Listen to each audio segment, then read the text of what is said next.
Existem lugares nos quais o sofrimento humano atinge proporções tão extremas que profissionais de saúde precisam fazer terapia apenas para processar o que viram durante uma única madrugada. Hospitais psiquiátricos noturnos são considerados, por muitos, como os ambientes mais perturbadores da medicina moderna, e a história que você está prestes a ouvir prova exatamente que quando o sol se põe sobre um hospital psiquiátrico, começa um turno que poucos conseguem descrever sem engasgar. A noite em uma instituição de saúde mental não é como a noite em um hospital comum. Não é apenas uma questão de menos luz ou menos pessoas circulando pelos corredores. É uma transformação completa do ambiente, uma metamorfose que transforma o hospital em algo que parece estar fora da realidade. Um enfermeiro que trabalhou por 7 anos em turno noturno em um hospital psiquiátrico na região metropolitana relatou que a experiência foi a mais traumática de sua carreira profissional. Ele descreveu como durante as primeiras semanas não conseguia dormir durante o dia e quando conseguia, acordava gritando. A razão? O fato de que em um turno noturno típico existem apenas 3 profissionais de saúde para cuidar de aproximadamente 100 pacientes espalhados em várias alas.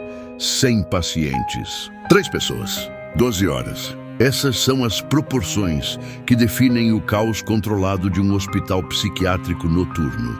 O que isto significa na prática? Significa que um único enfermeiro pode estar presenciando uma situação de risco iminente em uma ala, enquanto 2 outras alas estão completamente sem supervisão. Significa que pacientes em crise podem não receber atendimento imediato. Significa que uma situação que deveria ser contida em segundos pode evoluir para um trauma irreversível em minutos. Mas a falta de pessoal é apenas o começo da história perturbadora que rodeia esses turnos noturnos. O verdadeiro horror começa quando você considera o que realmente acontece quando os pacientes percebem que há poucos funcionários por perto. Um relato particularmente chocante envolve um incidente que ocorreu por volta das 2 da manhã em um hospital na capital. Um membro da equipe foi trancado em uma sala por horas, literalmente preso, depois que seu turno deveria ter terminado. O motivo? Um paciente o ameaçava constantemente com jarras de água fervendo e a equipe reduzida, que era ainda menor do que o normal, devido a faltas, não conseguia intervir adequadamente. Pense nisso. Um profissional de saúde, alguém que dedicou anos de sua vida ao cuidado de pessoas vulneráveis, sendo mantido em cativeiro por horas, enquanto seus colegas tentavam resolver a situação. Isso não foi um incidente isolado. Foi um sintoma de um sistema quebrado. Um sistema onde os profissionais são tão poucos que situações de risco extremo se tornam quase rotineiras. O que torna essa realidade ainda mais perturbadora é a falta de resposta institucional. Muitos desses hospitais não fazem reportagens públicas sobre esses incidentes. Eles não aparecem nas notícias da noite. E por quê? Porque existem acordos, silêncios e uma cultura institucional que prioriza a reputação da unidade sobre a segurança dos funcionários. Mas há mais, muito mais. Um psicólogo que trabalhou em turnos noturnos por 5 anos descreveu um fenômeno que chamou de o silêncio da madrugada. Um período específico, normalmente entre 3 e 5 da manhã, quando os pacientes parecem ficar ainda mais agitados, ainda mais violentos, ainda mais impulsivos. Durante essas horas, o hospital se transforma em algo completamente diferente. Não é apenas uma questão de falta de sono dos pacientes. É uma questão de farmacologia, de como a mente humana funciona quando privada de estímulos durante horas. Pacientes que passaram o dia inteiro contidos ou sob medicação forte começam a entrar em estados de agitação extrema, alguns deles experimentando alucinações tão intensas que chegam a machucar a si mesmos tentando escapar delas. Um relato específico descreve um paciente que, durante essa janela de tempo, começou a bater sua cabeça repetidamente contra a parede de sua sala de isolamento. O som era tão alto que acordava outros pacientes em alas adjacentes. Quando a equipe chegou, o paciente havia criado uma ferida aberta em sua própria testa. Quando perguntado por que estava fazendo isso, ele respondeu com uma frase que gelou o sangue de todos os presentes. Tinha que tirar a voz de dentro da minha cabeça. Ela não pararia de gritar. Isso é apenas um exemplo. Há dúzias de histórias semelhantes. Pacientes que automutilam durante a noite. Pacientes que tentam se enforcar com seus próprios lençóis. Pacientes que conseguem arrombar as portas de suas salas, portas que deveriam ser seguras, e invadem as alas dos funcionários em estados de violência extrema. E em cada um desses incidentes, há um fio condutor comum: a falta de capacidade de resposta rápida. Quando você tem 3 pessoas para 100 pacientes, a resposta sempre chega tarde demais. A situação sempre evoluiu além do ponto de controle. O trauma já foi infligido. Alguns funcionários desenvolvem estratégias de coping que são francamente assustadoras. Um enfermeiro descreveu como aprendeu a desligar emocionalmente quando entrava no turno noturno.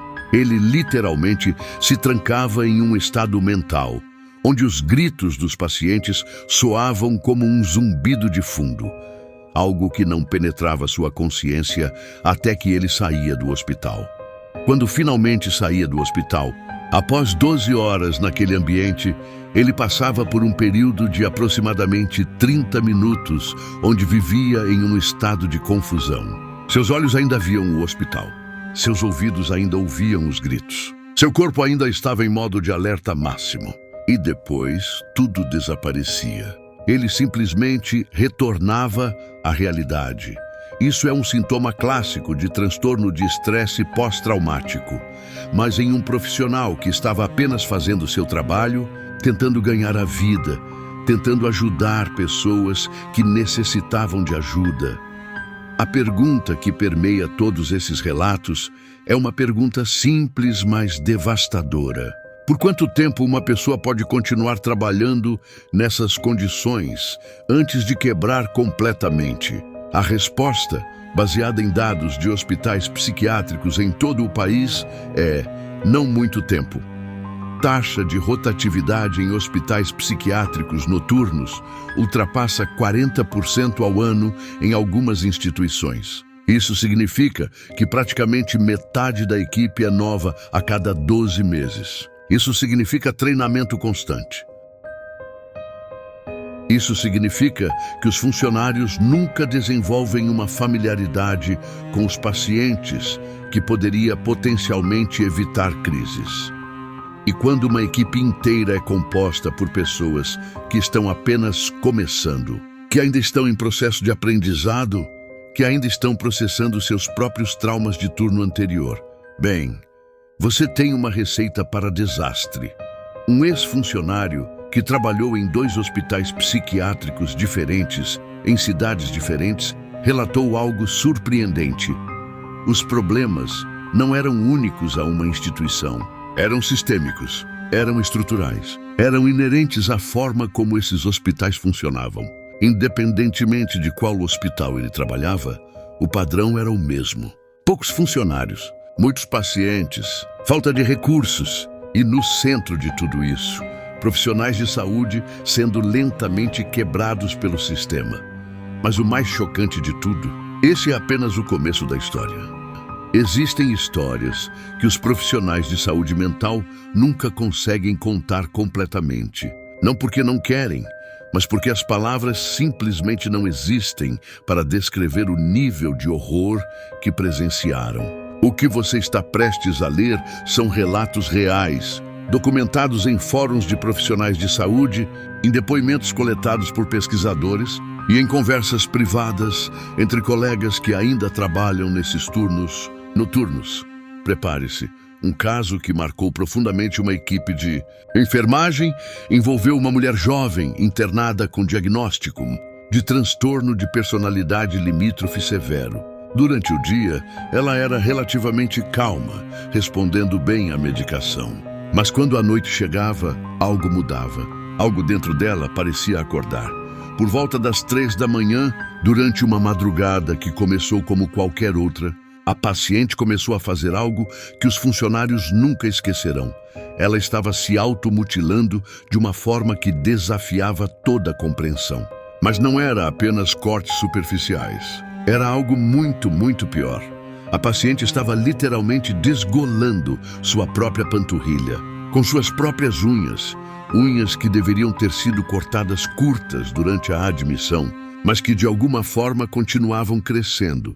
Ela raspava toda a pele de sua perna, removendo camadas inteiras de epiderme enquanto sangrava abundantemente. Um enfermeiro descreveu chegar à sala e encontrar a paciente em um estado dissociativo tão profundo que ela nem sequer registrava dor. Ela simplesmente continuava raspando, continuava sangrando, enquanto sussurrava algo que parecia ser nomes de pessoas que provavelmente estavam relacionados ao seu trauma original, o impacto emocional. Dessa cena foi tão severo que 2 membros da equipe precisaram se afastar da enfermagem permanentemente. Um deles desenvolveu fobia de sangue.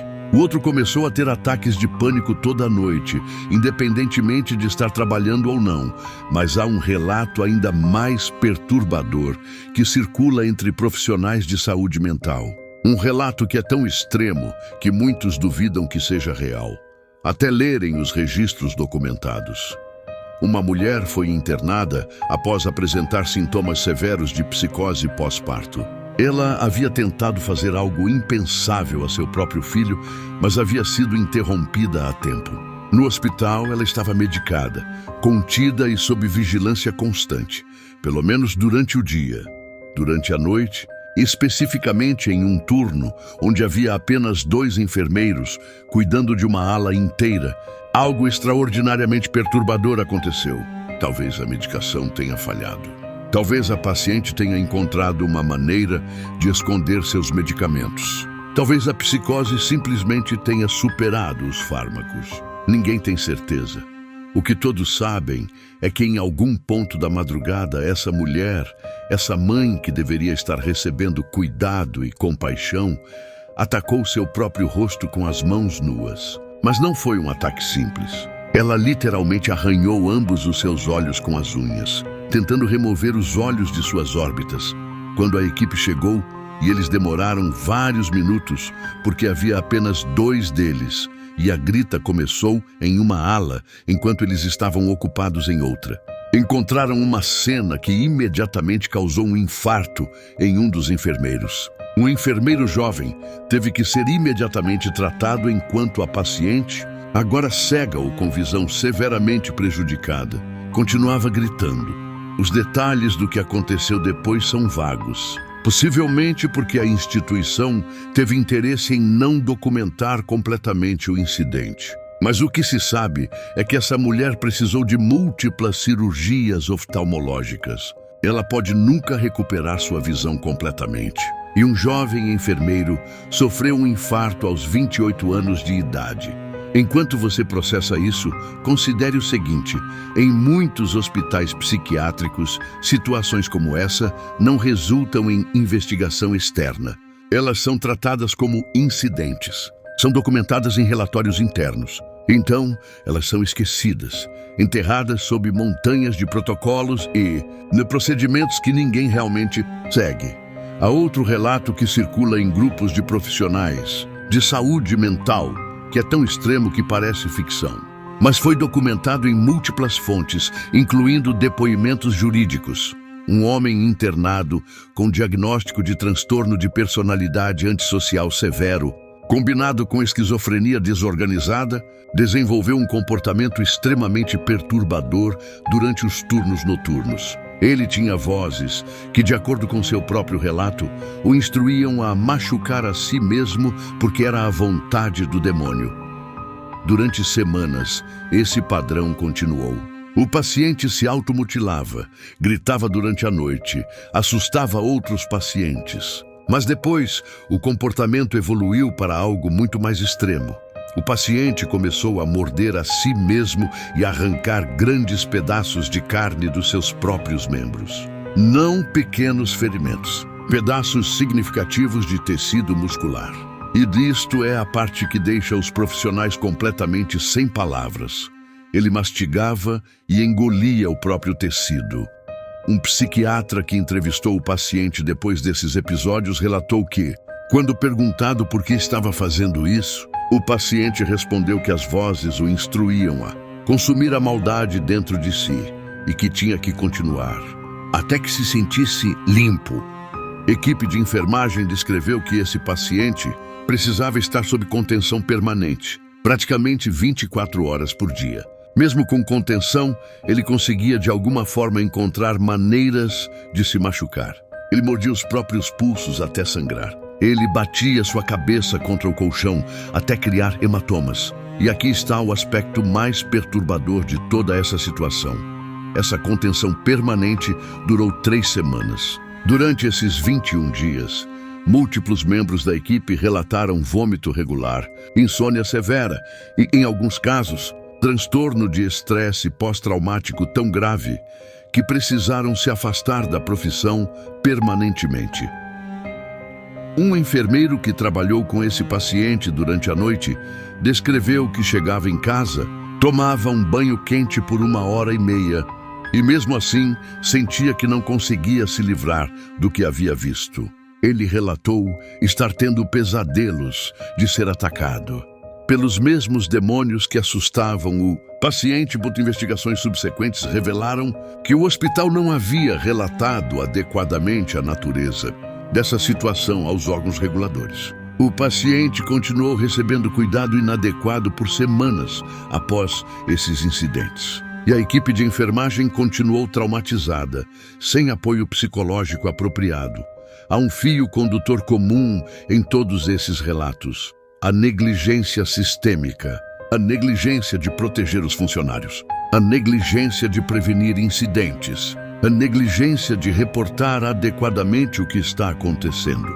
Uma investigação encoberta revelou que em certos hospitais psiquiátricos, funcionários dormiam enquanto pacientes permaneciam sem supervisão durante turnos noturnos. Mas não era apenas dormir passivamente. Havia comportamentos ativos e cruéis de equipes durante esses turnos. Pacientes descreveram serem acordados para sofrer assédio verbal.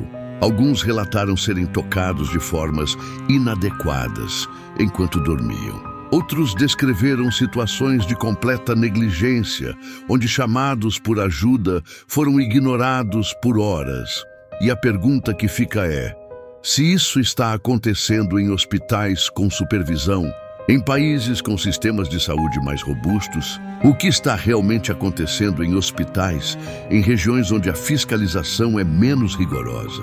Um ex-funcionário de um hospital, que não pode ser nomeado por razões legais, descreveu um padrão que ele chamou de cultura de silêncio sistemático. Quando um incidente sério acontecia durante a noite, especialmente se envolvesse comportamento inadequado de funcionários, existia um protocolo não oficial de lidar com isso internamente. Isso significava que o incidente era raramente reportado para fora da instituição. Se um paciente se machucava severamente, era documentado como um comportamento de autoagressão.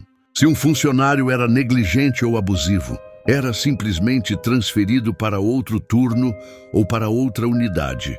A estrutura inteira operava sob um princípio simples: proteger a reputação da instituição acima de tudo, acima dos pacientes, acima dos funcionários, acima da ética, acima da lei, acima da ética, acima da lei. Existem histórias que não aparecem em relatórios oficiais. Histórias que são conhecidas apenas por aqueles que as vivenciaram.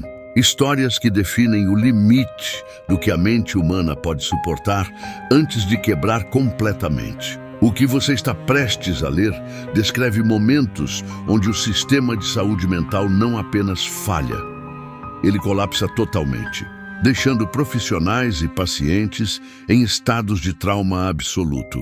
Um relato particularmente chocante vem de um hospital psiquiátrico que foi descrito internacionalmente como o mais perigoso do mundo. Esse não é apenas um rótulo dramático, é uma designação que foi atribuída após investigações jornalísticas revelarem padrões sistemáticos de abuso, Negligência e trauma. Nesse hospital, localizado em uma região onde a fiscalização é significativamente menos rigorosa do que em países desenvolvidos, ocorrem coisas que parecem saídas de um filme de horror. E entre essas coisas está um relato que congela o sangue de qualquer pessoa que o ouve. Uma adolescente, com apenas 17 anos de idade, foi internada para tratamento de um transtorno mental. Ela estava vulnerável, ela estava assustada. Ela estava sob cuidado de uma instituição que havia prometido ajudá-la. No terceiro dia de sua internação, enquanto estava sedada, medicada para dormir como parte de seu protocolo de tratamento, ela foi estuprada por um enfermeiro do sexo masculino. Não uma vez, múltiplas vezes, em um hospital, enquanto estava sob proteção. O horror dessa situação não é apenas o abuso em si, embora isso seja abominável. O horror é o que aconteceu depois. A instituição, em vez de reportar o incidente, em vez de proteger a adolescente, tentou cobrir o caso, tentou silenciar a vítima, tentou preservar a reputação de um hospital que já era conhecido internacionalmente por suas práticas abusivas. Quando a história finalmente vazou, através de jornalistas determinados, não através de qualquer ação voluntária da instituição, revelou-se que esse não era um incidente isolado. Era um padrão, era uma cultura, era um sistema que não apenas permitia abuso, mas que o facilitava ativamente através de negligência sistemática e falta de supervisão adequada. Mas voltemos para hospitais em contextos mais desenvolvidos. Porque a realidade é que o abuso não é exclusivo de instituições em regiões com menos fiscalização. É sistêmico, é estrutural e, frequentemente, é invisível até que explode à superfície. Uma investigação encoberta revelou que em certos hospitais psiquiátricos, funcionários dormiam enquanto pacientes vulneráveis permaneciam sem qualquer supervisão real. Mas não era apenas dormir passivamente enquanto trabalhavam. Era uma cultura ativa de negligência e, em alguns casos, comportamento deliberadamente prejudicial. Um paciente relatou que, durante a noite, um funcionário o acordou propositalmente para lhe fazer perguntas perturbadoras sobre sua automutilação, aparentemente por curiosidade mórbida. Outro paciente descreveu ser tocado de forma inadequada enquanto dormia, deixando-o em um estado de confusão e terror. Quando esses incidentes foram reportados, o que levou semanas porque os pacientes frequentemente não têm credibilidade suficiente para que suas queixas sejam levadas a sério. A resposta institucional foi inadequada e lenta. Aqui está o problema fundamental. Quando você tem um sistema onde a fiscalização é inadequada, onde a equipe está extremamente subdimensionada, onde profissionais estão traumatizados e exaustos, você cria um ambiente perfeito para abuso. Não por causa de profissionais maus, especificamente. Embora esses existam, mas porque o sistema inteiro está quebrado. Um psicólogo que trabalhou em múltiplos hospitais psiquiátricos ao longo de 15 anos descreveu algo que ele chamou de síndrome de normalização do horror. O que isto significa é que depois de alguns meses trabalhando em um ambiente onde situações extremas são rotineiras, os profissionais começam a se tornar dessensibilizados. O que começaria como choque e horror, ver um paciente se machucando severamente, se torna apenas mais um incidente. A violência se torna normal. A negligência se torna procedimento padrão. E profissionais que originalmente entraram na carreira com compaixão e um desejo de ajudar, começam a se tornar entorpecidos, irritados e frequentemente hostis com os pacientes pelos quais deveriam estar cuidando. Essa não é uma falha moral dos indivíduos. É uma consequência inevitável de colocar pessoas em ambientes insuportáveis por períodos prolongados. Um relato perturbador vem de um funcionário que trabalhou em turnos noturnos por aproximadamente um ano antes de ter um colapso completo. Ele descreveu como, gradualmente, seu sistema nervoso começou a se habituar ao estado de alerta constante. Seus olhos deixaram de registrar os gritos dos pacientes. Seus ouvidos deixaram de processar a violência. Ele literalmente desenvolveu uma forma de dissociação profissional que permitia que ele funcionasse durante o turno, mas que o deixava completamente desnorteado quando tentava voltar à vida normal. Um dia, enquanto dirigia para trabalhar, ele teve um episódio completo de despersonalização. Ele literalmente não reconhecia seu próprio carro, não reconhecia a estrada, não reconhecia a si mesmo no espelho do retrovisor. Ele teve que puxar para o acostamento e chamar uma ambulância, porque pensava que estava tendo um infarto. Os médicos o informaram que não havia nada fisicamente errado com ele.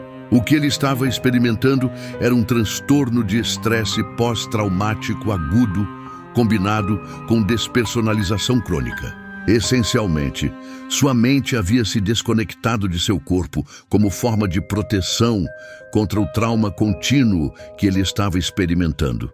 Ele nunca retornou ao trabalho de turno noturno. Ele nunca mais trabalhou em saúde mental. Ele passou os próximos 3 anos em terapia intensiva apenas para conseguir funcionar em um nível básico novamente. E há um relato ainda mais chocante que circula entre profissionais. Um relato sobre o que realmente acontece quando a segurança de um hospital psiquiátrico falha completamente. Durante a noite, um paciente, através de uma série de eventos que permanecem parcialmente documentados, conseguiu remover as telhas de amianto do teto de seu quarto. Ele então rastejou através desse espaço de teto, um espaço apertado, escuro e cheio de possíveis riscos de saúde, por toda a ala, criando um caminho enquanto ia. Quando ninguém o parou, quando ninguém percebeu que ele havia desaparecido de sua cela, ele continuou rastejando. Continuou através de múltiplos quartos. Continuou através da estrutura inteira da ala. Eventualmente, ele chegou a uma área onde os telhas estavam enfraquecidas demais para suportar seu peso. Ele caiu. Caiu direto através do teto do pronto-socorro do hospital, aterrissando no chão coberto de detritos. O fato de que ele sobreviveu é milagre o suficiente. Mas a questão que fica é mais perturbadora. Como ninguém percebeu que um paciente havia desaparecido por horas? Como ninguém percebeu que o teto estava sendo desmontado? Como ninguém percebeu que havia um paciente rastejando através da estrutura do prédio? A resposta é simples. Não havia supervisão suficiente durante a noite. Não havia pessoal suficiente para fazer checagens regulares. Não havia um sistema adequado de segurança. Havia apenas negligência sistêmica. Essa história é usada entre profissionais de saúde mental como um exemplo de quando tudo dá errado. É mencionada em treinamentos de segurança. É citada em discussões sobre reforma institucional. Mas como muitas outras histórias similares, ela não resultou em mudança sistêmica significativa. Por quê? Porque os mesmos problemas estruturais que causaram esse incidente continuam existindo em hospitais em todo o país. Falta de financiamento, falta de pessoal, falta de treinamento adequado, falta de incentivos para que profissionais continuem nessas posições extremamente difíceis. Administrador de hospital entrevistado, que pediu para permanecer anônimo, descreveu a situação como um sistema que está funcionando enquanto deveria ter colapsado há anos atrás. Ele explicou que a razão pela qual não colapsa é porque há profissionais dedicados que continuam tentando manter o navio à tona, mesmo enquanto ele afunda lentamente. Mas há um limite para o quanto uma pessoa pode suportar. E quando você junta profissionais que estão no limite com pacientes que estão em crise extrema, em um ambiente que está minimamente equipado para lidar com a situação, você obtém um ambiente que é fundamentalmente perigoso, tanto para os pacientes quanto para os profissionais. Os pacientes quanto para os profissionais. Histórias que marcam o ponto de não retorno. Histórias onde não há mais espaço para negar o que está acontecendo. Histórias onde o sistema não apenas falha, ele revela sua verdadeira natureza, que é frequentemente muito mais sombria do que qualquer um gostaria de admitir. O que você está prestes a ler são relatos finais que definem o estado completo de colapso em que muitos hospitais psiquiátricos funcionam, especialmente durante turnos noturnos, quando a supervisão é praticamente inexistente. Um dos relatos mais documentados que ilustram esse colapso vem de um hospital no Brasil onde famílias denunciaram sistematicamente abuso severo contra pacientes. Um paciente específico, um homem de 38 anos, com transtorno bipolar, que estava vivendo relativamente bem antes da internação, foi internado para gerenciar uma crise. Ele entrou pesando 86 quilogramas. 4 meses depois, quando saiu do hospital, pesava apenas 40 quilogramas. Pense nisso por um momento. Uma perda de 46 quilogramas em 4 meses, em um ambiente hospitalar, onde o paciente deveria estar recebendo cuidado e nutrição. Sua mãe descreveu visitá-lo e encontrá-lo magro, descalço, com os pés rachados, e tão sedado que mal conseguia se mover. Depois de 2 meses, a mãe foi informada que não poderia mais visitar seu próprio filho. Completamente incomunicável, nenhuma razão foi dada. Quando finalmente o viu novamente, ele era uma sombra de quem havia sido. Quando saiu do hospital, foi deixado em casa por uma assistente social sem qualquer aviso prévio à família, em um estado onde precisava de cuidados intensivos que não podia receber. Esse não foi um caso isolado. Autoridades investigam múltiplos casos de morte em clínicas psiquiátricas na mesma região. Um rapaz de 21 anos, Vitor Alves Salles, foi internado em uma clínica para tratamento. Após 16 dias, foi transferido para um hospital geral.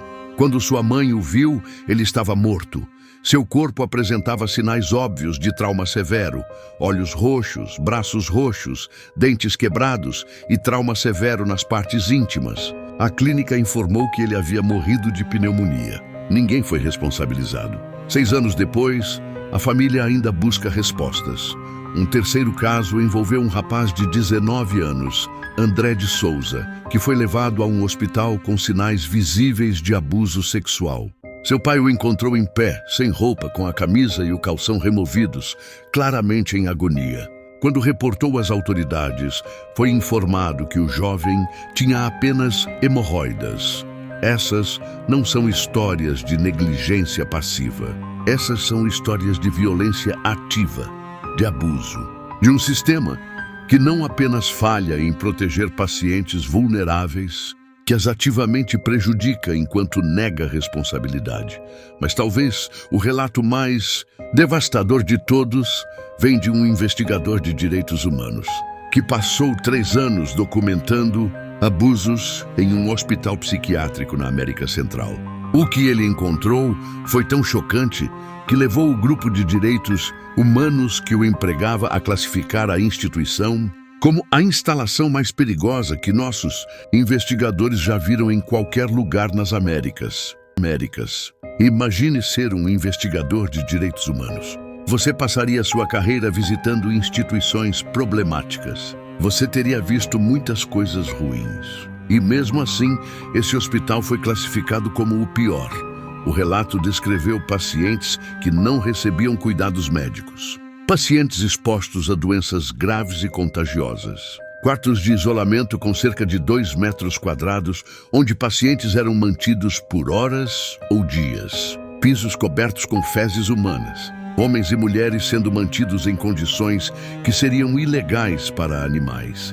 Mas havia algo ainda mais perturbador: o abuso sexual sistemático. Pacientes descreveram ser estuprados enquanto estavam sedados. Uma mulher relatou ter perdido sua virgindade, uma violação completa, enquanto estava sedada em seu 3º dia de internação. Ela não sabia que havia sido estuprada até acordar sangrando dias depois. Outro paciente, Ricardo, relatou ter sido estuprado repetidamente durante 3 anos de internação. Ele descreveu como equipes separavam as meninas mais bonitas para si durante a noite. Quando perguntado quem estava cometendo esses abusos, a resposta foi aterradora: policiais, seguranças, pacientes masculinos em posições de poder, enfermeiros e até médicos. Um sistema inteiro, onde praticamente todo mundo estava, explorando sexualmente pacientes vulneráveis e sedados. Um investigador que visitou a instituição descreveu encontrar um homem em uma cela de isolamento, literalmente tentando escalar a parede da cela, desesperado para sair. Ele estava sendo mantido em condições que o investigador descreveu como o mais terrível que ele já havia testemunhado em toda a sua carreira. Durante uma visita à mesma instituição, o investigador foi informado pelo diretor que esses quartos de isolamento eram monitorados. Porém, o diretor depois admitiu que recentemente um paciente havia cometido suicídio ao se enforcar na janela de seu quarto de isolamento enquanto deveria estar sendo monitorado. Agora, deixe-me ser claro sobre algo. Esses relatos não vêm de uma única instituição ou de um único país. Padrões similares foram documentados em hospitais psiquiátricos em múltiplas regiões. Investigações revelaram negligências similares em hospitais em vários países. Relatórios documentam problemas similares em hospitais no Brasil. Histórias similares circulam em redes de profissionais de saúde mental globalmente. Isso não é um problema localizado. Isso é sistêmico. Isso é estrutural. E talvez o mais perturbador de tudo é tolerado. Um pesquisador que entrevistou centenas de pessoas que foram internadas em hospitais psiquiátricos por longos períodos documentou um padrão claro: violência institucional. Não violência acidental ou resultado de negligência. Violência sistemática como forma de controle. Medicação em doses punitivas com efeito sedativo. Isso significa que pacientes estavam sendo medicados não para a saúde, mas para serem sedados e controlados. Confinamento solitário. Injeção, aparentemente referindo-se a injeções de força de medicação. Choque elétrico. Uma referência à eletroconvulsoterapia, usada de formas que claramente cruzavam a linha entre tratamento e tortura. E tudo isso estava documentado. Tudo isso tinha nomes. Tudo isso tinha datas. Tudo isso tinha vítimas que ainda vivem com as cicatrizes. Mas talvez o aspecto mais perturbador de tudo seja este. Quando você pergunta por que isso continua acontecendo, quando você pergunta por que esses sistemas não mudam, a resposta que você recebe é frequentemente uma de resignação. É como o sistema funciona. Não há fundos suficientes. Não há pessoal suficiente. Os pacientes têm doenças graves e às vezes isso resulta em situações difíceis. Bem, onde mais você colocaria essas pessoas? Essas são desculpas. E pior, são desculpas que funcionam. Porque quem vai questionar? Os pacientes. Eles frequentemente não têm credibilidade. Eles têm transtornos mentais. Suas histórias são descartadas como alucinações ou distorções. Os profissionais, muitos deles estão assustados demais para falar. Muitos deles precisam do emprego. Muitos deles já foram absorvidos pela cultura de silêncio. Um ex-funcionário que finalmente teve coragem de falar descreveu o medo que sentiu quando começou a questionar procedimentos. Seus colegas o pressionaram para manter a boca fechada. Seu supervisor foi direto: se você continuar falando sobre isso, você não vai mais trabalhar aqui. Ele escolheu sua família sobre sua consciência.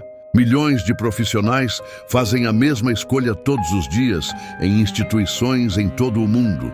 E assim, o ciclo continua. Pacientes são admitidos. Eles são negligenciados, abusados ou prejudicados pelo sistema que supostamente deveria ajudá-los. Profissionais são traumatizados pelo que presenciam e participam. Instituições continuam operando com disfunção crônica. E ninguém muda nada, porque mudar nada é mais fácil do que mudar algo. Durante turnos noturnos, especificamente, quando a supervisão é mínima e quando a maioria das pessoas está dormindo e não pode ver o que está acontecendo, esses problemas se amplificam. É durante essas horas que abuso ocorre. É durante essas horas que negligência é tolerada. É durante essas horas que o verdadeiro estado desses sistemas, quebrado, negligente, frequentemente abusivo, é completamente exposto. A verdade incômoda é que conhecemos o que precisa mudar. Sabemos que precisamos de mais pessoal. Sabemos que precisamos de salários melhores para reter profissionais. Sabemos que precisamos de supervisão e responsabilidade. Sabemos que precisamos de investigações externas sérias. Sabemos que precisamos de reformas estruturais, mas apesar de conhecer tudo isso, muito pouca mudança ocorre. Porque mudar essas coisas custa dinheiro, custa tempo, custa vontade política. E quando os únicos que sofrem são pessoas com transtornos mentais, pessoas já marginalizadas pela sociedade, é fácil não priorizar suas necessidades. Então, a próxima vez que você ouve sobre um incidente em um hospital psiquiátrico, considere o contexto completo. Considere o fato de que profissionais estão trabalhando em condições insuportáveis. Considere o fato de que pacientes estão internados em sistemas que foram estruturalmente projetados para falharem. Considere o fato de que histórias de horror, histórias reais, documentadas, verificáveis, são produzidas por esse sistema continuamente. E considere uma pergunta final. Onde está a responsabilidade? Onde está a consequência? Por que continuamos permitindo que instituições de saúde mental operem com esses níveis de negligência e abuso? Essas perguntas permanecem sem resposta. E enquanto permanecerem sem resposta, profissionais traumatizados continuarão chegando para turnos noturnos. Pacientes vulneráveis continuarão sendo admitidos. E histórias perturbadoras continuarão sendo criadas em hospitais psiquiátricos silenciosos durante as horas escuras da noite.